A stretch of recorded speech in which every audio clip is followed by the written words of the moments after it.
লাইফে প্রথম যে এত পরিমাণে ঝড় উঠেছে যে মানে কিছু বলার নেই। আমার এই মুহূর্তে প্রচণ্ড পরিমাণে কি অবস্থা একবার দেখুন, পেপারটার অবস্থা দেখুন, এত জোরে ঝড় উঠে গেছে। একবার কি অবস্থা দেখুন, মানে আমার লাইফে ফার্স্ট বেঁচে ফিরতে পারলে বাঁচি, এ কি অবস্থা। ও বাবা, একবার দেখুন আওয়াজটা শুনুন যে কী অবস্থা। ঝড়ের গতিবেগ অনেক বেড়ে গেছে, অনেক বেড়ে গেছে। ভীষণ ভয় লাগছে, জানি না কী হবে, কিছু বুঝতে পারছি না। কী অবস্থা, সুন্দরবনের ঝড়।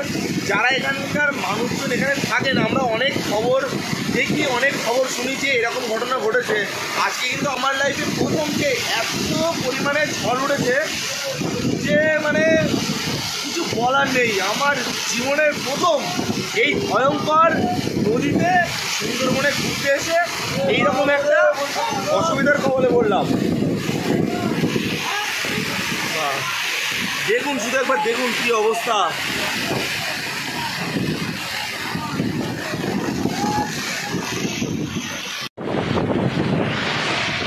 প্রচণ্ড পরিমাণে কিন্তু ভয় লাগছে আমার, তার কারণ হচ্ছে এই যে ঝড় কখন থামবে জানি না। আর মানে খেতে এসেই টোটালি বিপদে পড়ে গেলাম। কি অবস্থা একবার দেখুন, মানে এত পরিমাণে ঝড় উঠে গেছে।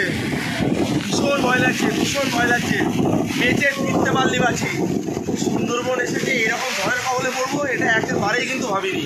কি অবস্থা, শুধু একবার ঝড়টা দেখুন যে কী গতিবেগে ঝড় উঠে গেছে। জানি না যে কীভাবে ফিরবো হোটেল পর্যন্ত।